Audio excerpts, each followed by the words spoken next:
उत्तरांचल नामा में आप सभी का स्वागत है। मैं हूं शक्ति प्रकाश श्रीवास्तव। नाकाम रहा विपक्ष, जीत गई सीजेपी। जिस तरह समाज ने पीढ़ीगत बदलाव को समझते हुए अपने में बदलाव कर लिया है, उसी तरह अब देश के सियासी समाज या उसके अलंबरदारों को भी इस सामयिक परिवर्तन का एहसास करते हुए इसे आत्मसात करना पड़ेगा। दिल्ली के जंतर मंतर पर जिस तरह नीट यूजी पेपर लीक के खिलाफ चले छात्र आंदोलन ने रूप दिखाया है, वह यह एक वानगी है। इसने भारतीय राजनीति में एक नया अध्याय जोड़ दिया है। आज शिक्षा मंत्री धर्मेंद्र प्रधान के इस्तीफे के बाद सबसे अधिक चर्चा जिस संगठन की हो रही है वह है काकरोच जनता पार्टी यानी सीजेपी। महज 2 महीने पहले व्यंग्य के रूप में शुरू हुआ यह मंच आज राष्ट्रीय बहस का विषय बन चुका है। इसके संस्थापक अभिजीत दिपके ने इस्तीफा के बाद कहा, झुकती है दुनिया, बस झुकाने वाला चाहिए। उसका दावा है कि छात्रों की एकजुटता ने वह कर दिखाया जो वर्षों से विपक्ष नहीं कर सका।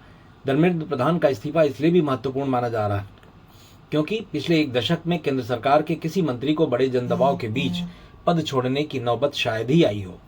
2014 के बाद कई मंत्रियों को हटाया गया, लेकिन ये निर्णय कैबिनेट विस्तार या राजनीतिक कारणों से हुए थे। इस बार मामला अलग था। नीट यूजी परीक्षा में कथित अनियमितताओं के खिलाफ छात्रों का गुस्सा लगातार बढ़ता गया और अंततः सरकार को बड़ा राजनीतिक फैसला लेना पड़ा।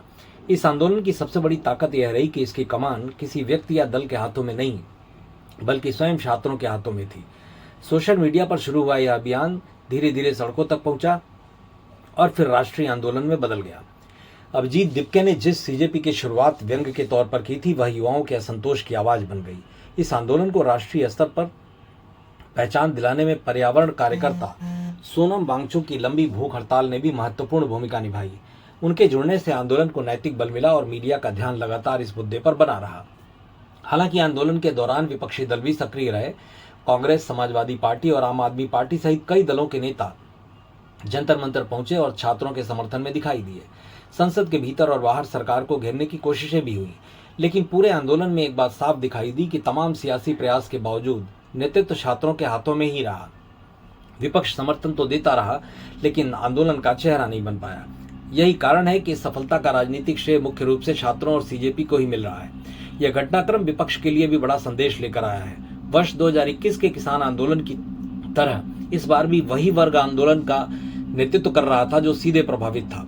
दोनों आंदोलनों में विपक्ष की भूमिका सहायक रही, निर्णायक नहीं। इससे यह संकेत मिलता है कि आज का युवा किसी राजनीतिक दल के झंडे से अधिक अपने मुद्दों पर भरोसा करता है। वह संगठित होकर अपनी लड़ाई स्वयं लड़ना चाहता है। सीजेपी की कहानी भी कम दिलचस्प नहीं है।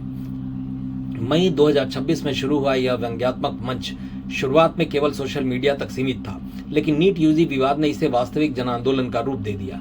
ऑनलाइन लोकप्रियता को ऑफलाइन समर्थन में बदलना किसी भी अभियान के लिए सबसे बड़ी चुनौती होती है, जिसे सीजेपी काफी हद तक पार करते दिखाई दी।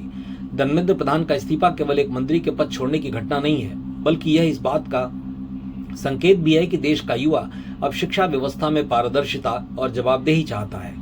इस आंदोलन ने यह भी साबित किया कि स्पष्ट मुद्दा, प्रभावित लोगों का नेतृत्व और शांतिपूर्ण जनदबाव किसी भी लोकतंत्र में प्रभावी साबित हो सकता है। विपक्ष के लिए यह आत्ममंथन का अवसर है, जबकि सरकार के लिए शिक्षा व्यवस्था में विश्वास बहाल करने की चुनौती।